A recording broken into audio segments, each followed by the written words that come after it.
let's do this. Hello, Stub. Hi.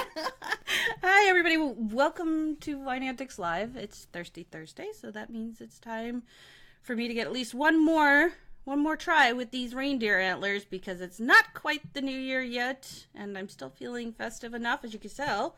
Stub, my lovely co-host, is equally as festive. Why do you have all those empty boxes behind you, Stub? Oh, all these empty boxes are the remnants, or they're actually my 2017 CorkEnvy Adult Advent Calendar. After going through all of them, I was able to move the studio around and move all the cameras so I could use this as a lovely backdrop and get one more use out of it, as you are with your antlers, before I tear this thing down this week. I'm trying. I like them. I get to wear little bows, and it makes me feel festive, and it hides part of my hair because I need to go get my hair done too. I love it. Let's be real here. And I see Chris and Donna and Jason Stub. I just saw you join Facebook. Are we good to go on Facebook, Stub? It certainly looks like that. I'm sorry, I was sharing that out to friends while you were introing there. So there we are. I appreciate it because my screen is totally all black, and that's why we love live. So I'm going to pull it up here. Thank you guys so much for joining us. Tonight we're going to be talking about craft beer and craft wine? Question mark. This is an interesting topic that came up for me the first time in 2017, and then a little bit more at the Bloggers Conference when I met Carol, who is the Craft Wine Association. She's here in the chat, and it's just been very interesting to see how craft beer has developed its own voice and its own following, and seeing if wine can follow suit.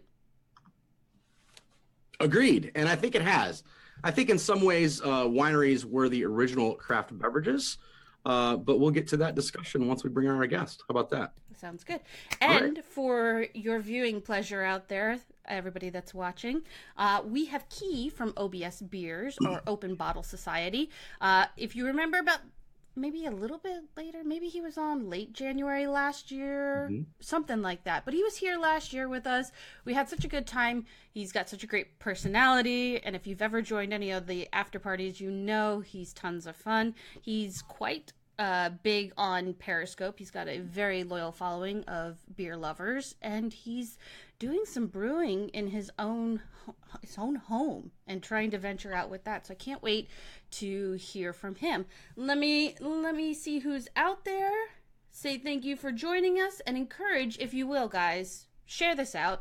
If you have a moment, if you like the content, if you like the topic, if you want to share Key's amazing personality, because everybody needs to see him.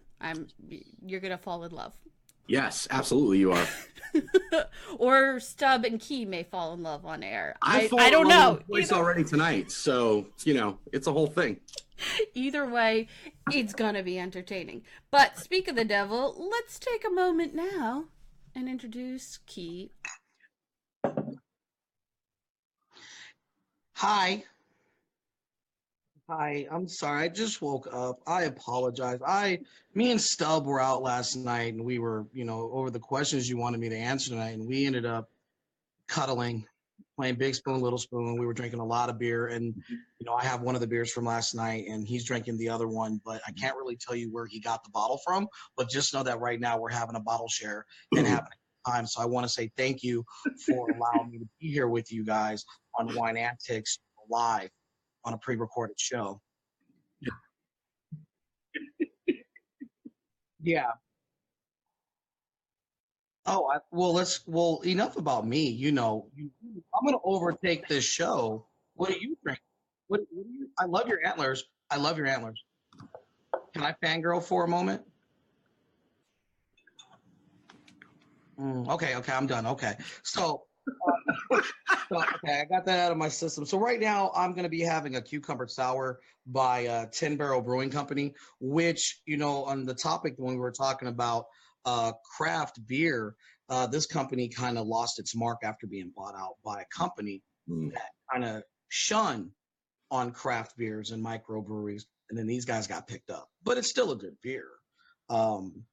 So there's that. And then as far as what you were saying earlier, I'm brewing beer now. We're kind of going into the nano brewery of home brewing. So it's just one more step up then microbrewery, and then one day super popular and big. And I get to do, get to be myself and do stuff to people because it's fun. Cool. Also, I made because it's fun, share the knowledge of beer, the beer community. It's all fun. It's extremely fun. Like for instance, hey Stub. Yes. I love that your reindeers point to your nipples. Yes. Do you want to have a beer today, sir? Do I have a beer? I do have a beer. No. Would you like a beer, sir? Would I like a beer? Of course. Who doesn't want a beer? I just sold another pint of glass of beer, and he would just stay, and then we would cuddle again. That's how it happened yesterday. So, Stop, thank you. And I love your advent calendar in the back. Those are really big things that you opened. I like the fact that you opened those big things. Yeah, it did. And behind every door, there was a beer, wine, or spirit. Every day of Advent. It was very exciting. I like that. I like that. So let's get down to business. So, Jen, tell us more about why you love antlers over everything else.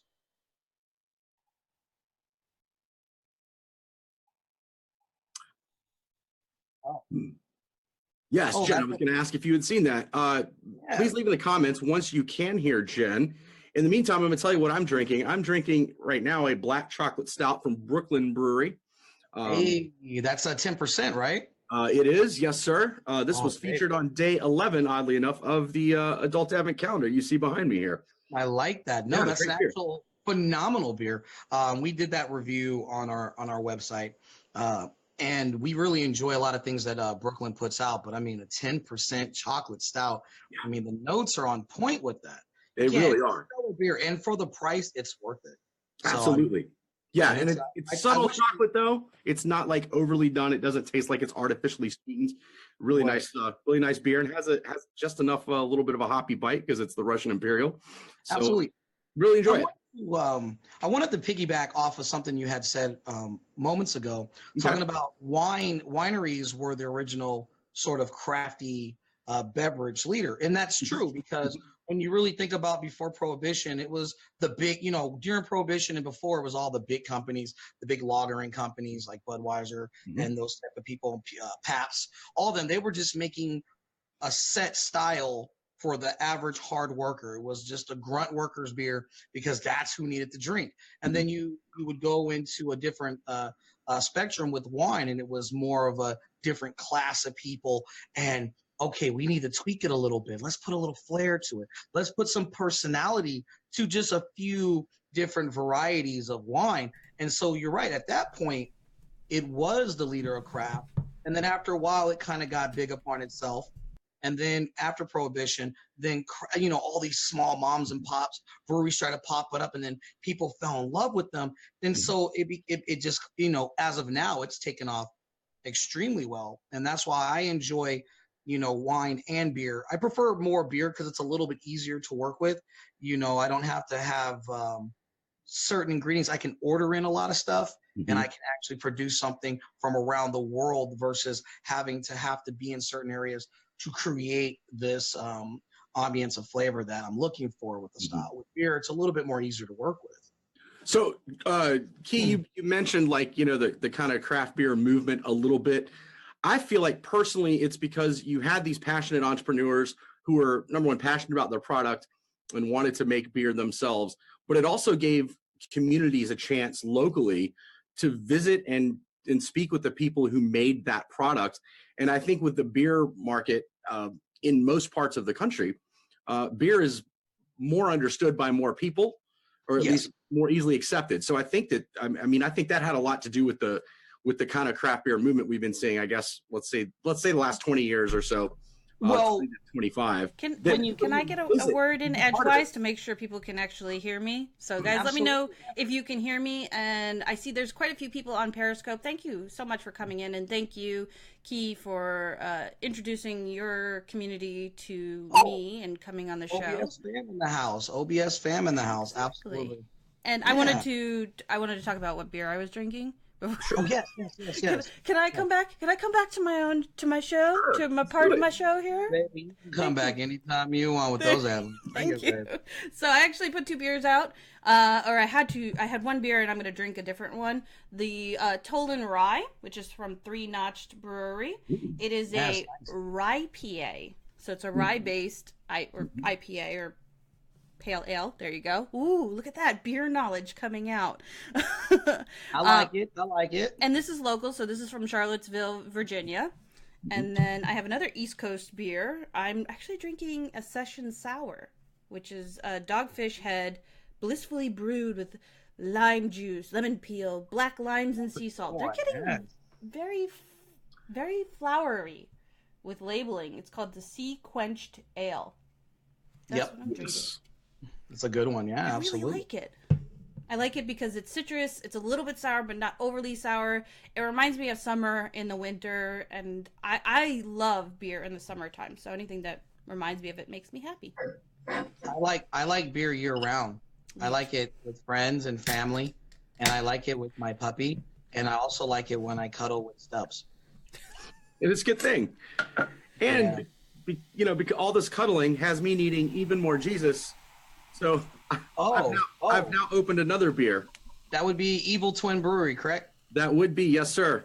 Ooh. Tell us about Evil Twin, Key. In the craft arena, they're pretty unique, right? Well, actually, yeah. So the story goes with these guys, without looking up any research and just within talk with Evil Twin Brewery. The word that the story I was told was that he had a brother who was in the industry.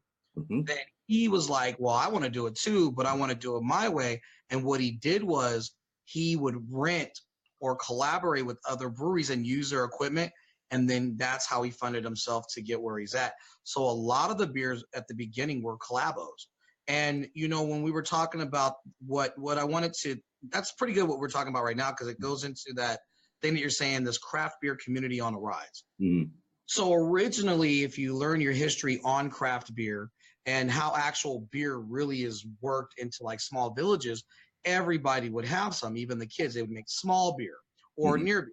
And it's all about the community. So the reason why it's booming as of right now is people are grabbing the concept of community, belonging to something, finding your tribe. So once somebody likes a brewery and they like what they stand behind, because a lot of them are dog friendly or pet friendly. A lot of them do charity work. A lot of them are like, let's collaborate. Let's throw an event. Let's give back to the customers. They offer great incentives. And they're just really like, you go wear flip-flops in this bar establishment, bring your flip-flops and shorts, and everyone is accepted. It's like the new church. You know what I'm saying? And that's why it's on the rise, because no matter where you're at in the world, you can always belong in the beer scene. You know what I'm saying? And that's why it's taking off, is because like, if you look at OBS Fam, Open Bottle Society, Wine Antics, and all these different groups that we're all a part of, just ethanol in general, we all come back to the number one standpoint, which is connection and family and, friends and all that good, nice hippie stuff that I like to talk about. But that's why it's on the rise. It is skyrocketing based upon one principle: community. And it's been a while since I've seen this stat, Key. I think it's over 80% of the country now lives within 20 miles of a brewery. I would bump that up maybe a little bit higher. Maybe I'm within a few points there. I don't have it right in front of me. I remember reading this. Matter of fact, that's funny because where I live right now, there was a brewery 2 blocks away from my house, and I used to work there. And you're right. Within so far of a reach, you can either walk or literally take 5 minutes out of your day to just go to a brewery. And then, a lot of them are starting to become smart, and they're starting to pick up in industrial areas.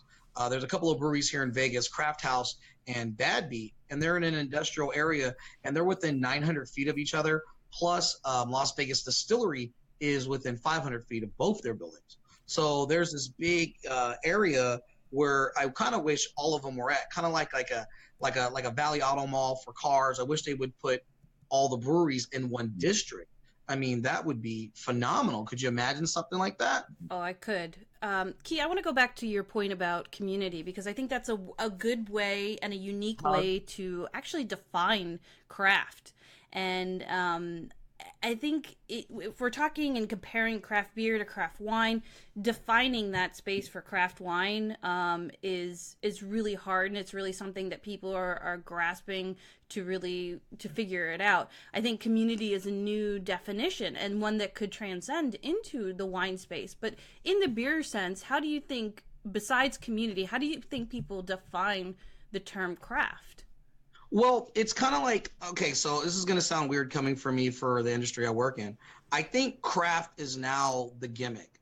Yeah. It's the gimmick word. And where you normally find the gimmick is like in the words of organic, USDF approved organic, which you learn now you could pay a certain amount of fee to get an organic stamp on your product. And, you know, people get geared towards that way. In the world of craft, we don't really say that when we make our beer, or a lot of the beers that we work with, we barely ever use the word craft. It's microbrewery, nano brewery, because those have more impactful meanings. See, the word craft is starting to get played out, in my opinion. But if we were to take the terminology of craft beer, craft wine, it's kind of like being artisan. You know what I'm saying? You're making something from scratch each and every time, and it's always slightly different. That's where the craft would come in. So when you say, oh, I'm gonna go have a craft beer, what does that mean? When you deal with this craft beer, right? And this is from 10 Barrel, but it's owned by a big company that's a macro brew. And then they buy this. Now, are they still considered craft? Because now it's mass produced. Is it still the same? But, you know, that's how they would lure you in. You know, there was a beer a lot of people like called Wild Blue. It's out of St. Louis, but it's made by Anheuser-Busch, and a lot of people love it, and they call it craft. But I'm like, that's just an offset brewery under the big machine. So when you think of craft, go in with a loose knowledge of someone made it. So Keith, there also, I'm sorry, I don't mean there is a rough definition of size or production size officially, right, within the beer industry of craft. It's so many barrels to be considered craft. Right. So if I'm gonna, without, again, you know, we're doing this off the top of our head and our knowledge. So roughly around 200,000 barrels, let's just go with that for fun, would be considered craft. And let's say 60 barrels would be, you know, nano. And then if you're going anything over 200,000 barrels a year, then you would be macro. There was a big issue with Samuel Adams. Samuel Adams is classified as a craft brewery, but he's supplying the whole entire nation. And how he gets around it is he only makes certain beers certain times of the year. You know, Samuel Adams has probably roughly over 40 to 50, 60 different beers on hand year round. So that's how he gets around it. So again, is it craft beer, or is that just a way to market yourself? You get what I'm saying? So that's why craft is kind of loose we don't really use it in our terminology when we talk to other people. We say, oh, let's go check out this brewery. They're a micro brewery. This is a nano brewery. You know, they're only working with this system. Instead of just using a blanket statement, we kind of go more in depth of who we're working with. And this is a question for you guys too. It's not just for us who have a little bit of experience in talking about craft beer and craft wine, but you guys have different opinions, right? Like, what do you guys see as craft beer, and what do you guys see as craft wine? Have you ever heard of craft wine? Do you think in terms of craft when it comes to wine, or has the wine community like romanticized some of these words? If you look at the TTB or the I'm thinking as far as wine, if it's going to be craft and you're going to use craft wine, I think you need to be more community and be more personal. If you're going to be like, we're craft wine, oh, come on over and watch us. I mean, really immerse yourself in your customers, really immerse yourself in the community, tons of collaborations. I would say I would accept craft for wine. And the same thing goes for beer. I think it's a thing that people just use as a marketing thing, as far as the word craft, as the way it's being used. So, Keith, let me ask you this from the beer perspective, because I know Jen and I have had this conversation with each other and with other people in the wine community. When you find out a winery has sold out, maybe to a larger corporation, that sometimes sets people off and turns people off.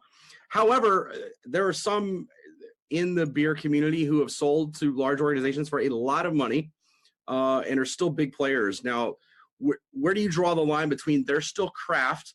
I know one of them specifically, and from my understanding, talking with some people who work there, the name of that parent company has not really been mentioned but twice since they were purchased. They're still kind of running their own thing. They're still very community focused in all of their 7 tasting rooms, I believe. They're focused on the community. They're focused on the environment. They still do all of these nice things. They were just maybe able to, and they already had plans to, from what I understand, scale up and expand. Where's the difference there for those of us who love these beverages and love them because of that quaintness, but then maybe a large company buys them? Should we be, for lack of a better term, pissed off at them and stop drinking those beers? Well, it depends on who the buyer is. It depends on the players and the buyer, right? So I'll give you 2 scenarios, okay? So Constellation, which owns like Modelo, Corona, and all these guys, right? They recently purchased a couple years back Ballast Point for a very beautiful amount of money, large amount of money. But they're just giving the money. The Constellation's the market share, and they're going to get a piece of the pie and help these guys blow out. But nothing's changed. They never changed their label, how they do their process, because they fell in love in how they do what they do. They just wanted to back it up and get a piece of the pie. They're still craft in my eyes because nothing's changed. Constellation is now dogging this sort of company. Another good company is Sapporo, or Sapporo in Japan. They bought out a company in Quebec, Canada, Unibrew. And they gave them a lot of money. Don't change who you are. Keep going. Still craft. Anheuser-Busch and AB InBev want to make commercials and talk about how stupid it is for us to smell and taste, and the craft world is stupid and neener. But you're buying up these big players, and it's kind of condescending and being a hypocrite. Like that's at that point, that's why people were up in arms. Like when Wicked Weeds got bought out by AB InBev and Carbach, people were like, screw you, we're done, because you sold out to an evil monster. Because you want to get picked up. It's a dream of any brewer to get me all over the world. I want people to taste my stuff. Great.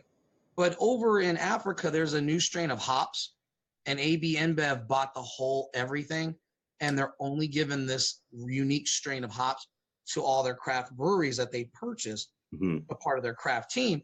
And I think that's a dirty tactic. So if you are bought out by someone who's already shitting on the community, I expect people not to support you, because at that point you're going against everything you stand for. In the wine industry, similar things happen. These big chains buy up blocks or vintages, and they hold it under a separate label that they own and control and can profit off of. So it's very similar in the wine industry, and it's even harder because you put out a valid point. If you have a great product and that product is your baby, no matter if it's beer or wine or even spirits, you want it to get out as far as it can go. And there are limitations with the different laws within each state and how to ship laws or ship beverages across states. So you need the big boys with the purchasing power and the distribution power to get your baby out to the world. Absolutely. And the problem with it is, it's okay to be bought out. It's okay. It shows that whatever you're doing, somebody wants in, and that's great. But don't come in and change why you want me. Don't change how I look. Don't change how I behave. This is what attracted you. This is going to attract more people. Goose Island got bought out recently. Yeah, Chris Kern mentioned that as well. Yeah, they got bought out, and then all of a sudden, one of their biggest sellers is the Bourbon County. I was a huge fan of Bourbon County. I would go to the ends of the earth to buy a $50 bottle of beer. And I would do that. I'd wait in line. I'd have to call in favors to get it for personal use. But then they changed their look, and then all of a sudden, when they finally got, everything was transferred over under the new regime, recalls.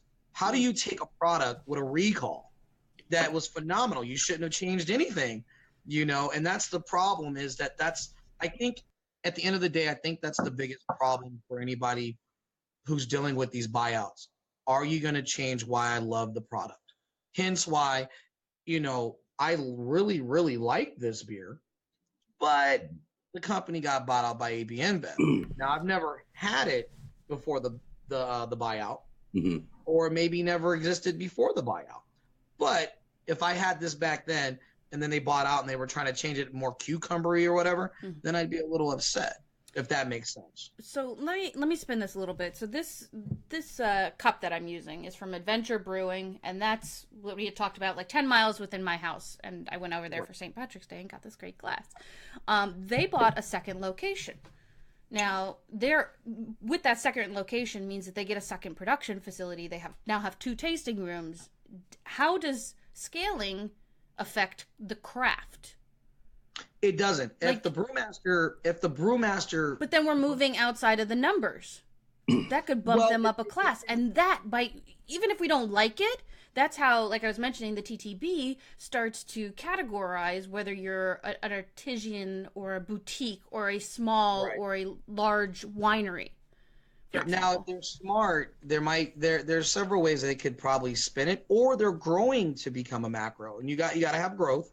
And if that's what's going on, then let them, and they'll still be in the eyes of their fans and the people who love and support them. They will always be craft because that's community. And I guess that's where the art matches the science. Community. So, Jen, I think getting back to more, our focus most of the time, Jen, and wine. And Kern brought this up, and Carol asked this as well, basically around the same thing.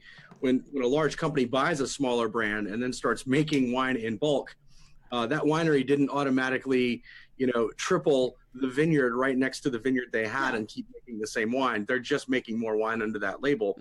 And what I found, at least personally in my experiences, once those things happened, a lot of these wineries are making wines that are maybe have a more general population appeal than they used to.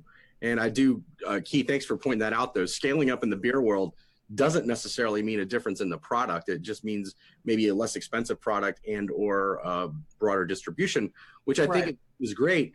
And then we can also talk about the spirits world a little bit in that regard as well. It's the same thing. It's all the same. So instead of categorizing spirits, wine, and beer, we all do the same practicing, right? We all make it from scratch. We distill or ferment, and then we package and then out to the consumer. I think what we need to say is it craft ethanol or is it conglomerate ethanol? And, I think as long as you don't stray away from your vision as far as what you're putting out, no matter who's helping you, then nothing should ever change. People be like, oh my God, you made it. Like one day I would love, you guys have known me for a long time, and I was making beer out of a 15-gallon pot. Now we're working with a barrel system. That's 55 gallons with a big, you guys see my room. There's a big refrigerator in here now, and it was out of a little ice cooler. And that growth feels good, but should I change who I am? No. If somebody wanted to buy me out, who's going to turn down big money? But the question is, what's the cost? Is it you're going to leave me alone and let me make you more money? Or are you going to start stifling me and then you make me have a non-compete closure when I go I'm done? You got to live with that. And you don't want the people you don't want to bite the hand that's feeding you. And the people that are feeding you are your friends, your family, your community, your supporters, your consumers. You have to be careful with that because you can get other people, but are they really drinking your stuff because they believe in you, or are they drinking your stuff because, oh, great, that's what's at the 7-Eleven?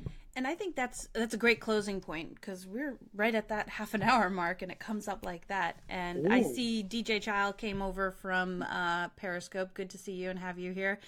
Thank you for everybody who's been on Periscope and all the comments on Facebook. I appreciate you guys, seriously. And if you have any comments, please leave them here. We check back into the comments afterwards, and I'm sure Key would love to put some comments up. I'm volunteering him, but it's such a good point. Wait, what comments? What do you want me to put up? No, and Facebook you can go back in afterwards and reply to comments. That's one of the benefits of being on Facebook Live. I could do that. You could do that. That no matter what you look at, beer or wine, it's how much can you dig into that product and find a soul behind it. I think for me, that's a lot of what craft is. If I can, for example, Stubb and I did Beyond the Bottle with Adroit Theory, that's out of Purcellville, Virginia. And Great beers, absolutely great beers. They keep everything small batch. They keep it cycling really quickly, but you know, as much as they're broadening their distribution, we still know who they are. The guys are really down to earth, and we can feel the soul of that place. And you can do the same thing in the wine space. So I think that builds into community, and that transcends past numbers and distribution. Of course, of course. So, Key, do you have any final thoughts for tonight? Yeah, I do. I think the world of craft beer and craft wine, we'll just go with it. In the world of beer and wine, they're starting to collaborate. So you'll notice a lot of breweries are using wine barrels. And we've had a pleasure to work with a nice brewery / winery in California. Those guys are wonderful. And it's really cool to see how the usage of barrels that were wine play into beer. So I think that's really great. No, I think that's it. I just wanted to say I had a great time. That was the fastest final thought ever. Wait, what else am I supposed to say? I don't want to shameless plug me yet. I don't want to do. I mean, I wanted to seem intelligent. You know, these glasses aren't real. These aren't real. It doesn't look like I'm smart. I'm just saying it's a deterrent. Well, I will shamelessly plug you. You are all over the social medias. From Facebook to Periscope. Stubbs plugs me. Stub plugs you? Oh, I'm sorry. Stub, you're supposed to... Never mind. Go ahead, girl. I walked right into that one. Thanks. Backwards. That's it. I'm done. I'm done talking about it. Key, he was a great guy, and I'm taking him off the air now. Bye. Talk to you later. Bye. Girl, if you don't plug me, girl. So, thank you so much, Key, for being here. Thank you for everybody on Periscope and on Facebook. I appreciate you guys. This was a little bit off theme, off genre for us, but it's so fun to talk to somebody we know in the live streaming space, somebody that is very knowledgeable about beer and very passionate about it, and then connect it to what we see is kind of becoming a thing in the wine space. Oh yes. Oh yeah. Key, we can still hear you. You know that, right? I like it. Key is that sultry voice in the background. Like that voice telling me what to think from above. I love it. I'm just waiting for you to shameless plug me so I can go away. No, you can't go away because there's an after party. That's true. And I've got a link for it. So, wait, are you going to tell them where to find me? Tell them where to find me. Key, why don't you go ahead and tell them where to find you? obsbeers.com. Everything on social media is on the homepage. Check us out on our podcast, Open Bottle Talk. I love you guys, and thank you. obsbeers.com. All right, that's all the shameless plug you get for the night now. So I will post the link for the after party link. Stub, do you have any final thoughts? I do have final thoughts. I'm a little sad. That we didn't get to my favorite thing. I wanted to talk about craft dinner. We didn't do that. Did you like that comment? But maybe we can have Key on later and talk about craft dinner at some point. Craft mac and cheese. Some of our friends north of the border, we can talk about craft dinner. I do want to thank Key for joining. He's been a great friend and supporter since we met him. And like I said, I think it was January or February that he was on earlier this year. Great time, but great beer knowledge. Definitely visit his website and all of his social medias and check out all of his what seemed like shenanigans, but behind those, a lot of great beer knowledge there, but also a lot of fun. That's really all I have for tonight. Thanks everybody for joining us, and can't wait to chat in the after party. And everyone have a happy New Year. Yeah, absolutely. Happy New Year's, guys. Thanks for being with us. I want to play one more time the 2016 holiday videos that were lovingly created by our viewers and edited by Stub. So here's one more round of our holiday videos from 2016.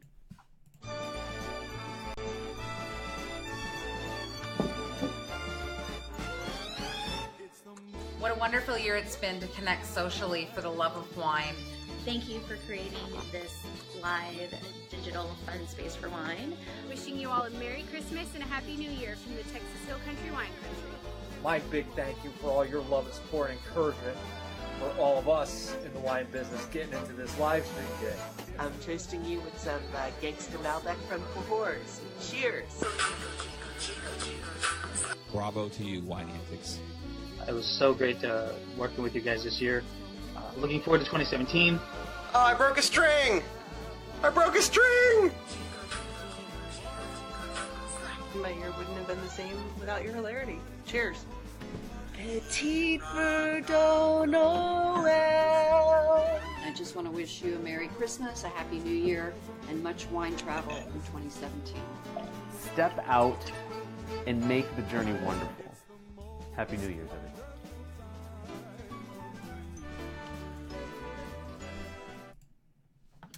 Thank you so much. And we appreciate not only the people that contributed in 2016, but the people that sent some videos in 2017. We had that show last week.